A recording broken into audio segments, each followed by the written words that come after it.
Hey, welcome to the Relentless Positivity Podcast. I'm your host, Joe Martin, and today I'm excited to welcome Eddy Smits. He's a former professional clown turned TEDx speaker, motivational coach, and author. Not too many people on that journey. We were just talking about that. But with his unique journey and philosophy, Model C, he's sharing profound insights on leadership, emotional intelligence, and resilience, things that are desperately needed in our world today. And he's helping others simplify life for genuine growth and happiness. Eddy, thanks for being on here. I'm very happy to be on. And I'm very happy to see your haircut because that makes me feel so much better. We're looking good today, aren't we? Yes, yeah, Well, so where did you grow up and what were you into as a kid? What did you like to do as a kid? yeah. I grew up in a very small village here in Belgium. I'm from Belgium, about 80 kilometers from Brussels. My folks were working class. Just my father worked for Ford companies here. Mother was a housewife. And what I can say about a kid is that I always had a great imagination. When I was playing, I was an only child, so I had to have a big imagination. There was one friend in the street, but I played a lot alone and I had a lot of imagination. So I had fun during my childhood, actually. So yeah. I think that's important. I think a lot of kids aren't getting that nowadays. I think they don't use their imagination as much as you because they have too many cool Yeah, things, right? You're very cool things. Yeah, they don't need it anymore. So which is it's a pity actually, but there is still imagination. I think we underestimate kids. There's still something going on. Oh, So absolutely. That's for sure. So, what did you when you were a kid? What did you think you were going to grow up and become? well, I wanted to be an actor, and as a kid, I saw the movie Rocky 3 with Sylvester Stallone, and I was so caught up in it. I even wrote a letter to Sylvester Stallone when I was 12 in my best English. There was no internet back then, remember? Never got something back, but okay, I forgive him. But no, I wanted to be an actor as a kid, and later on, when I grew up, I wanted to be a teacher, which I was for a little while actually. So yeah, that was what I wanted to be. So, what you actually became was a professional clown. Kind of tell me how about that journey. How does that happen? Yeah, well, I loved working with kids, hence the teacher thing. But the school system was not creative enough for me. The structure was not what I wanted, and I figured it out too late. Actually, I was already in my third year of high school. Not high school, semi university here. I don't know how you guys call it. But yeah, so I finished my studies. I taught a little while. But I was right in my third year already that it wasn't for me. It was the structure that kept my creativity very low and I couldn't do my own thing. In beginning of the 90s, I started a puppet theater. I was fascinated by because I could really my creativity could really go any place. I made my own puppets. It was like my own story. So I could do anything I wanted actually. But the downside was that you couldn't make a living out of it. Puppet theater was on a downfall that period. It wasn't much work. So there was no future in puppet theater at that stage. And I saw a clown on TV, on Belgian TV. He had a show on TV. That was like beginning 90s.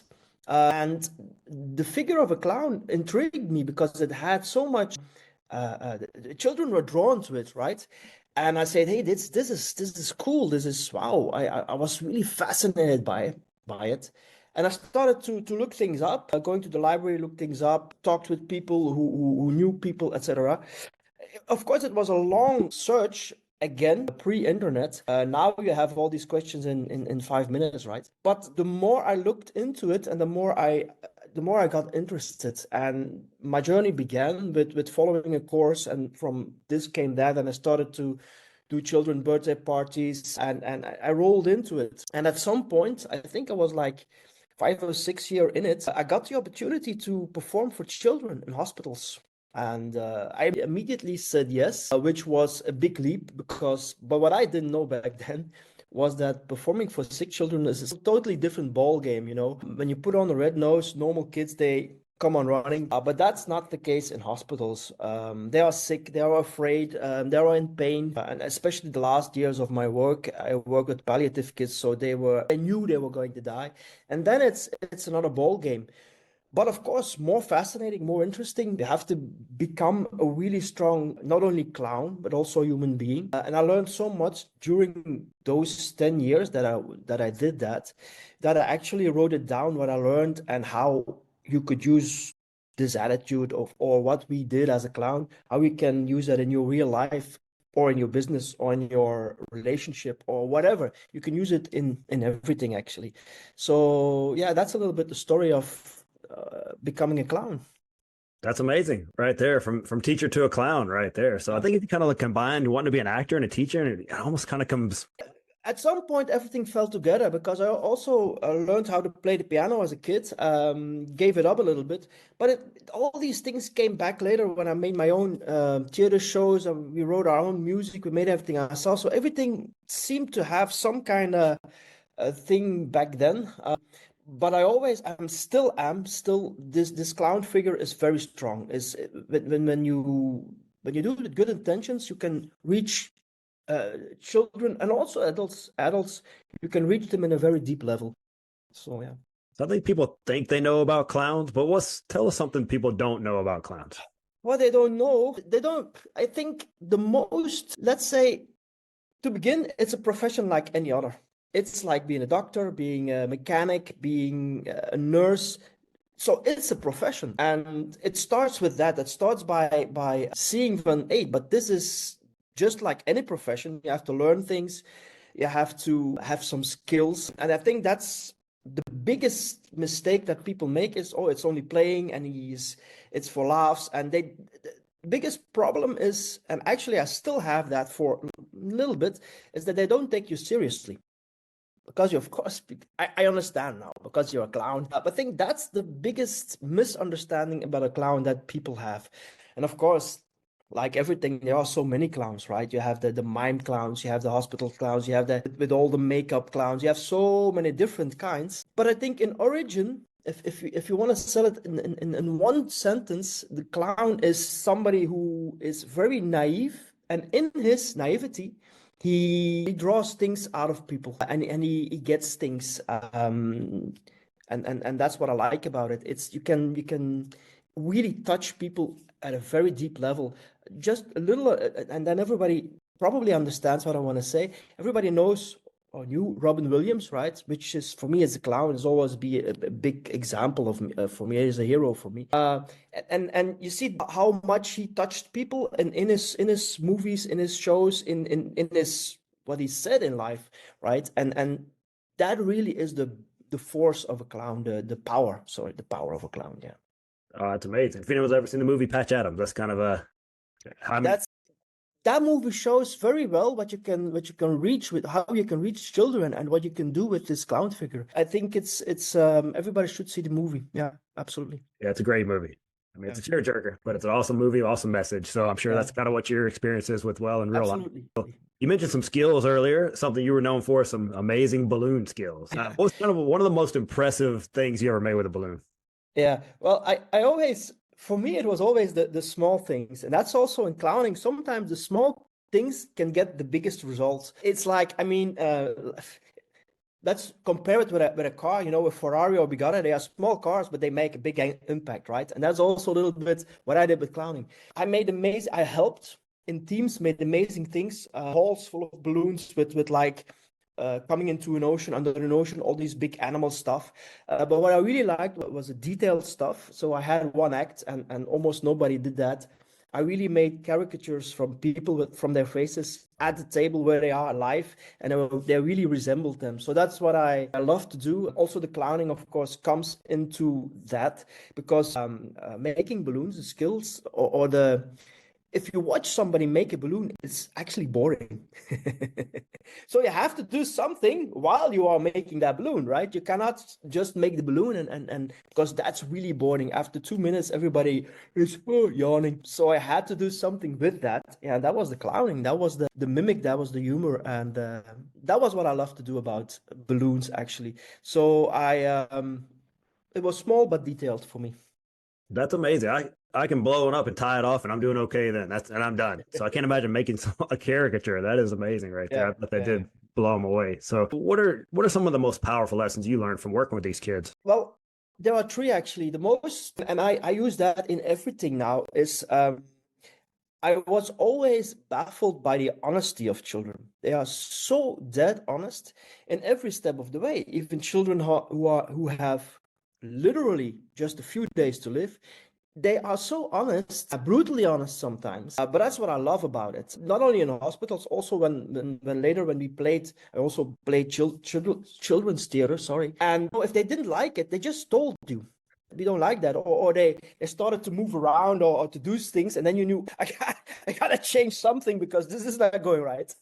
But most of my colleagues didn't like that and say, we don't like to perform for children because they don't sit still and their attention span is very short and all these things.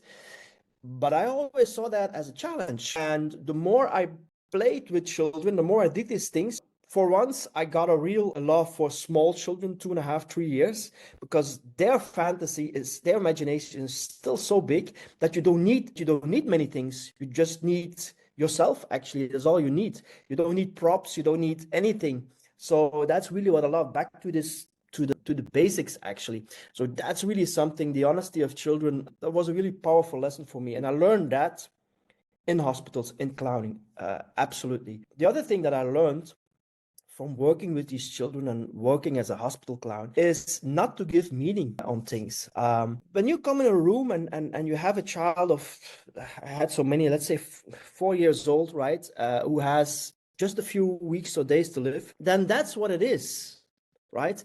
And people are always looking for a meaning around it. Why is this happening to us? Why is this?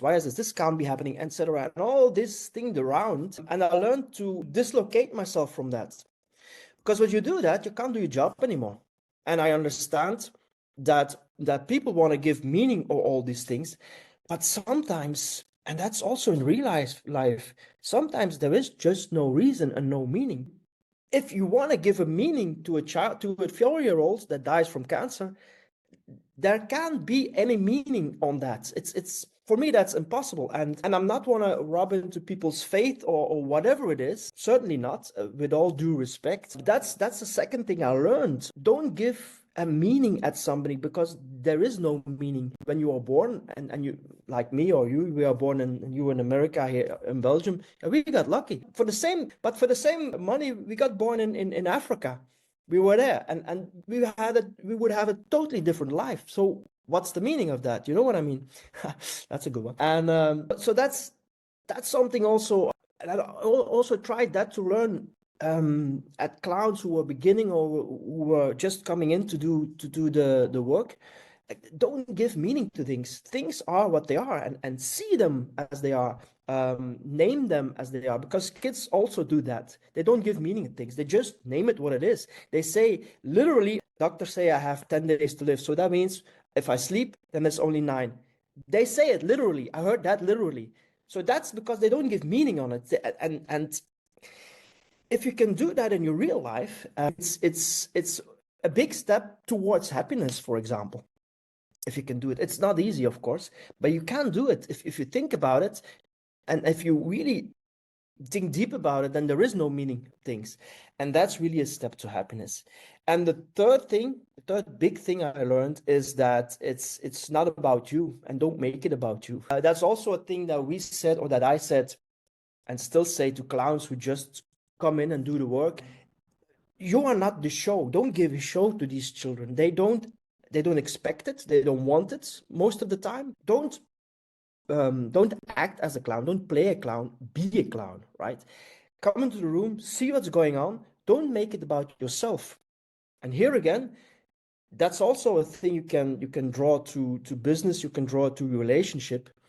Don't make it about yourself. Just see what's going on and act as what's going on. But a lot of clowns came into the room. They pulled out their bag. They did the magic tricks. They did something with balloons. And I never did that. I only did things. I was very good at balloons, but I only did something with balloons if I felt like, this kid likes balloons. Or when they ask, of course, that's another thing.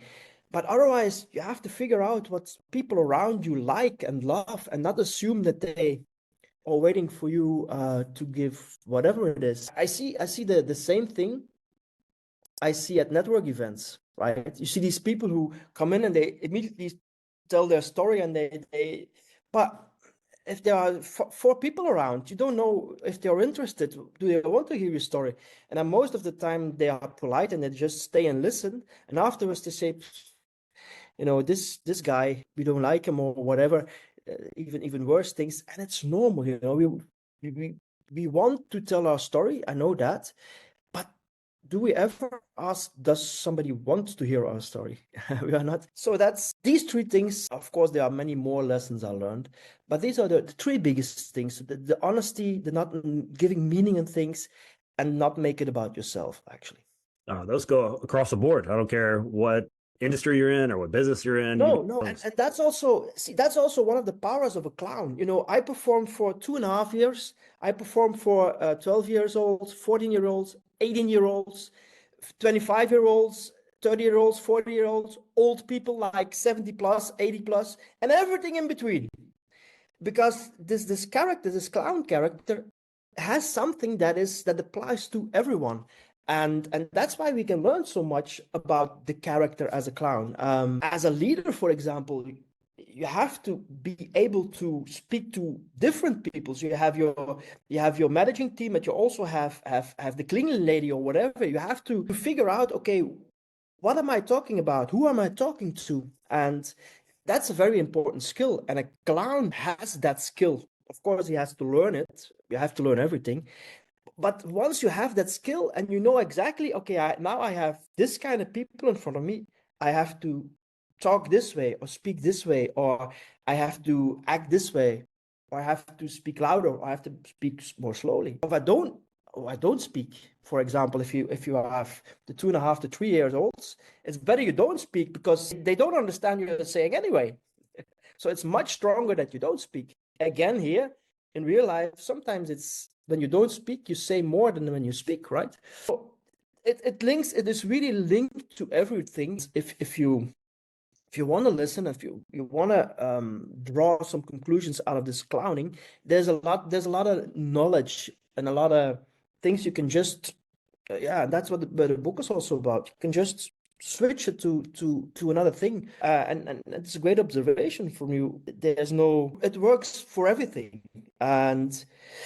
But that's something, now I'm telling it like it's all normal, but you have to fight these things. You have to really fight for it. I remember we did sometimes shows for elderly in hospitals.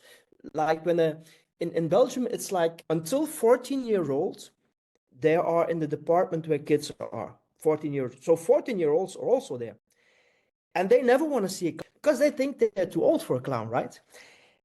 And these children I was very fond of visiting these because they were like, yeah, but we didn't ask for the clown. Yeah, no, right? And then the party starts. And afterwards they were laughing and we were having fun. So you really turn things around for them, because I always say, okay, who doesn't like to laugh? Everybody likes to laugh. So why wouldn't you like a clown?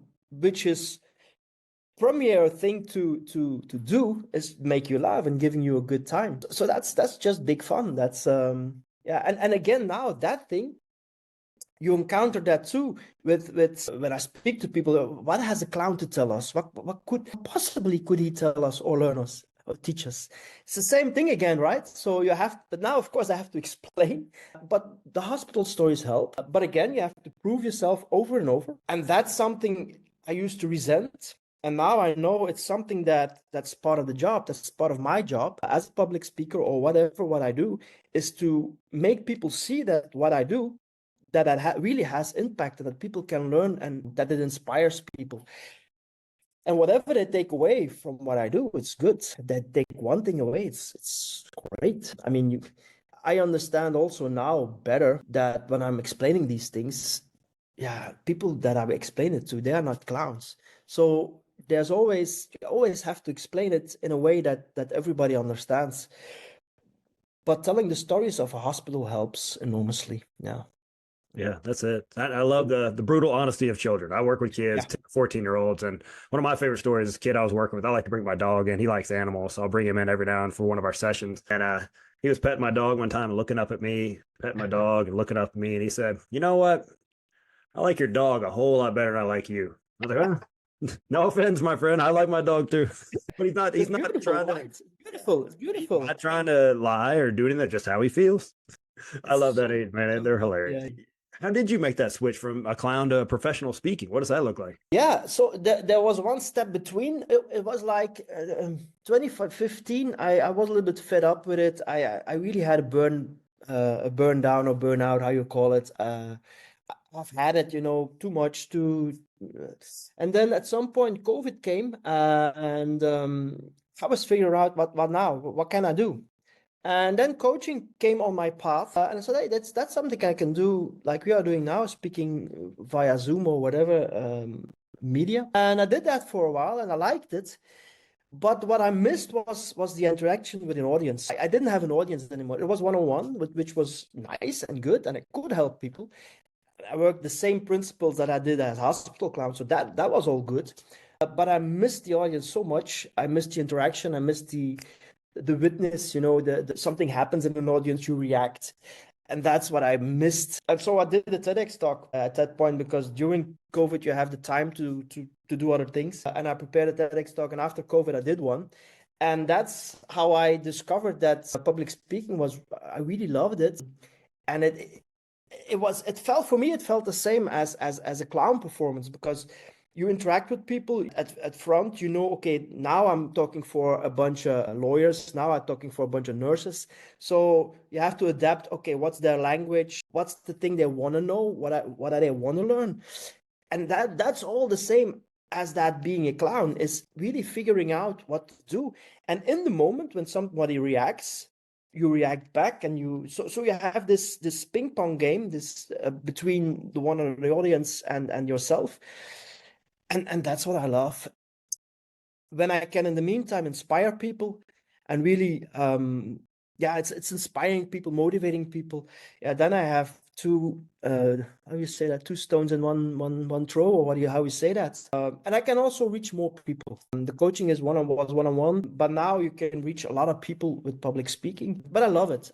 So that's a little bit the thing. Actually, it's back to my old love as being on stage now as myself. Used to be as a clown, but there's not much difference. I mean, it's just now it's the costume, and it used to be the red nose and the big shoes, but the person inside is still the same. Yeah.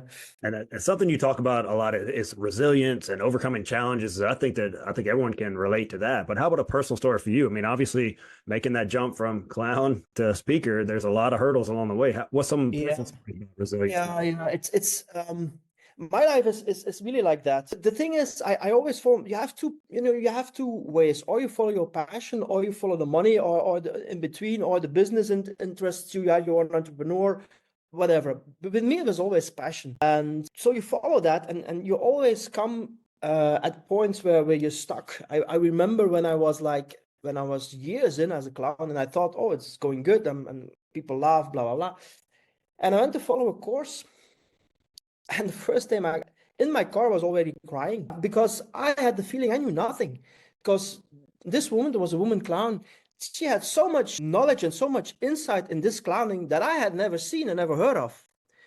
So at that point, I was again the beginner who knew nothing. And I saw all these people doing these things on stage, and I had something like, oh my God, this is. And afterwards, I went back, of course, not of course, because I had to really convince myself. And afterwards, this pattern, it repeats itself. And I think with every entrepreneur, or with everybody in life, you come at a point where you're stuck. It can be mental, it can be physical, doesn't matter, you get stuck. And there's only one or two things you can do. First, don't give up. I went back the same day, even if I didn't like it anymore. But I mean, it's with a different attitude. It's with a humble attitude. Okay, what can we learn again? So as always, you learn things, you think, oh, okay, now I'm doing right, and then somebody hits you or something hits you, and then think, ooh, there's more, and you start over again. So for me, whatever happens to you, always know that you can start over again. There's to you, and how down you are, and trust me, I have been very low. You can always try to see a light. There's always a light burning somewhere, and you have to trust that at some point you'll see that light, and you go towards it again. And the days that you don't see that light, the thing that keeps you alive is knowing, okay, one day I'm going to see that light again, and I know my direction again, and keep on searching and keep on doing. And again, the higher you go, the lower you will fall. It's a law of nature. At some point in my clowning, I had a world-known act. I thought I had seen everything, was performing everywhere. And then at some point, what I never expected is that my passion was gone at some point. And I really went from my highest to my lowest in few months. But again, I stayed with myself, and now I know that I learned so much in these periods. You learn the much, and you learn the most in the periods that you're down, in the low. There's your learning. And the lower you go, the more you learn. And that's also something a clown told me, right? I mean, the clown tells you, because his biggest success is in his worst moment. Remember the black and white movies where they fumble and where they fall? So where they are falling, we are laughing. So their fall is our success. And that's also the thing in real life. And you gotta love I know everybody says that in leadership and whatever, entrepreneurship, but it's true. You gotta love the fall, and you gotta love when you're down, because then there's only way, and that's up. So that's how I see it. What I want to emphasize is, and everybody talks about that, me too, I talk about it with passion and everything, the periods that you are down, it's really, really not easy. And that's also why a lot of people give up, because in that down periods, it's so hard, and your passion has to be big, or you have to have some help for people. And if you don't have that, yeah, then you won't get over it. And a lot of people don't. And that's what I always try to emphasize when you listen to people on social media or in podcasts. It's always the good thing they tell, right? They never tell you the things that they were not happy. Not happy is not the word, but when things weren't working out for them, there's no talk about that. And once in a while, people should talk about that. That people know, okay, now I'm down, but it's normal. It's really normal. And I think that's the way you help people again. But again, here there's that honest. It's just being honest, because okay, that period I was really, really, really not doing well. Yeah. I think that's what kids struggle with nowadays. They see, social media, that's everyone's highlight reels, that no one's having bad times. They're not depressed. They're not going through anything rough. They're really good at everything they do. But if you meet anybody who's good at something, they've been bad at it at one time, and they were willing to stick with it and keep coming back. Absolutely. Just because of using. Everyone starts as a beginner. Absolutely. That's, for me, that's the biggest no for social media, is that you see all these beautiful things, these and young people they fall for that trap, and they're going to do things that actually they don't want to do, or they see the money, or they see the shining objects, but actually in their heart they're not interested. They are lured in, right? And that's a pity. And we can only prevent that by just telling about everybody, look, there's also a downside. And again, here the clown, the clown is always, often the clown is figured with a tear, and used, there are paintings, these paintings, the clowns have tears. They are sometimes painted on the tears even. And I think that's a good projection of a clown. I mean, he knows that there is always something. He tries to make people laugh, but he also knows that there are tears. So he knows it too. And that's the beauty of it. And that's with everything, you don't have light if darkness doesn't exist, you don't have light, and vice versa. And that's the way how I see it. That's the way I also try to talk to people and give them resilience, by letting them see, if I can do it, or if I was in that low and I can do it, then you can do it too. I mean, I'm not special, right? I'm just a guy from Belgium. My parents were just working class. If I can do it, you can do it too.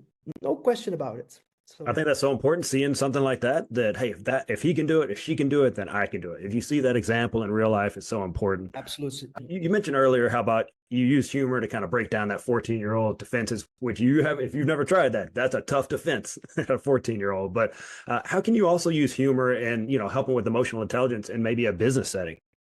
Yeah, there are three things that you need to have in the back of your mind when you use humor. First of all, that's always what I say. Humor is like a scalpel, the very sharp thing that doctors use to operate.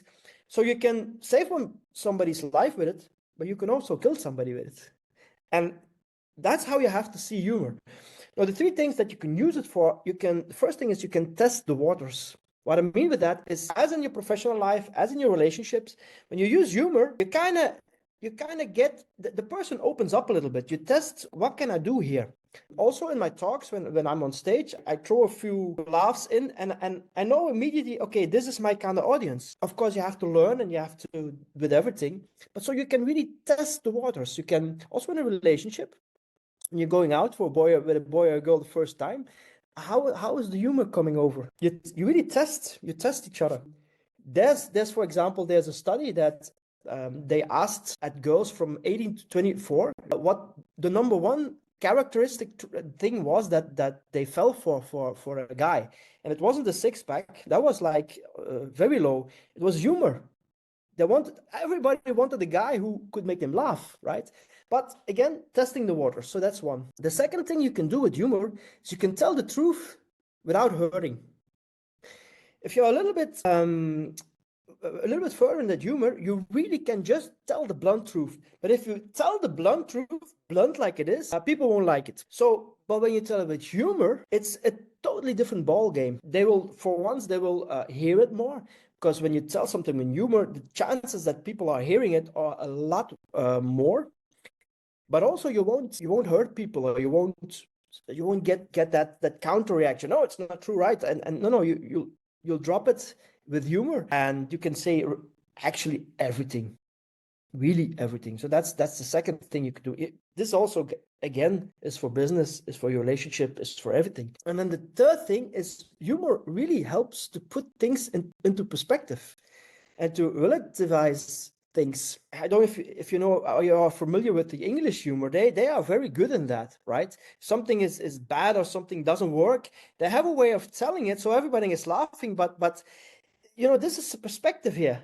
One of the jokes I always use, I mean, in life, even when bad things happen, it's always good for somebody. Think about an undertaker. Somebody dies, yeah, that's good, right? So you really put things in perspective just by using humor.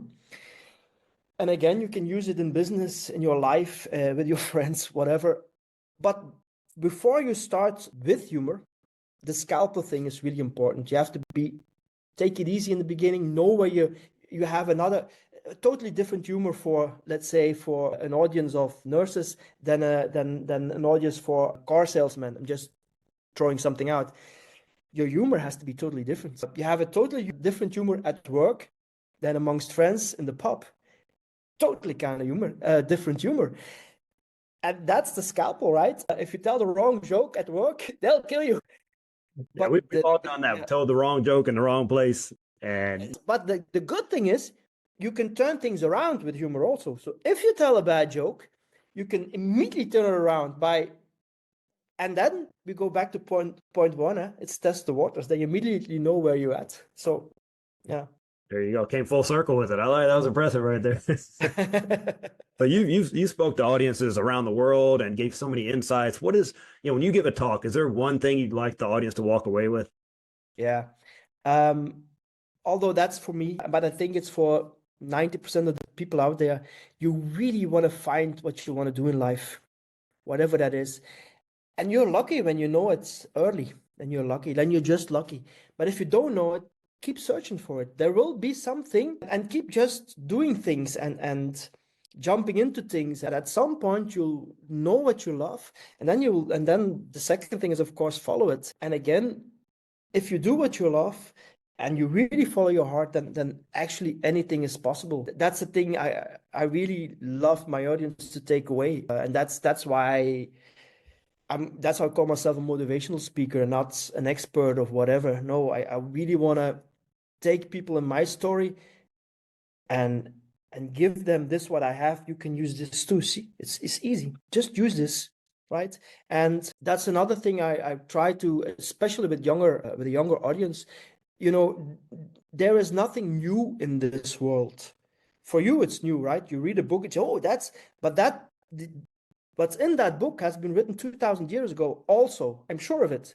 I can tell you, we can search for what you are reading there, and you say, whoa, this is such an insight. It exists more than 2,000 years. I'm sure of it.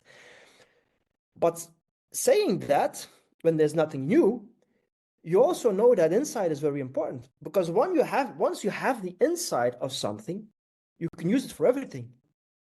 That's so important.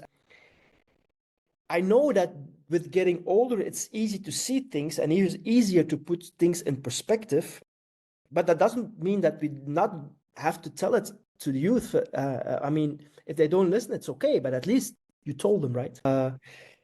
And there's a totally different generation coming up now with everything that's going to happen, but human contact will still be there, will always be there.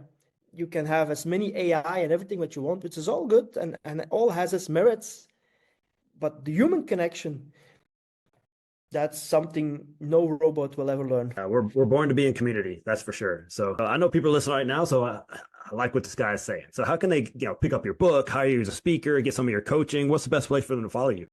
I think just my website, eddysmiths.com, and connect with me on LinkedIn. I'm mostly that's my favorite social media. I'm not that social media minded, but LinkedIn is the place where I am the most. Yeah. Excellent. Well, thank you so much for coming on. You guys, thank you so much for listening. If you're listening to this episode, please share it with somebody. They need to hear that, hey, it's not over. Maybe you haven't found that thing. Maybe you need to keep searching, just like Eddy did, until he found what he was meant to be doing. So you could do the same thing. Just like he said before, if he can do it, so can you. So please share this episode. Hey, go to his website, go to check out his LinkedIn, get a copy of his book, and we'll see you guys next week on the Relentless Positivity Podcast.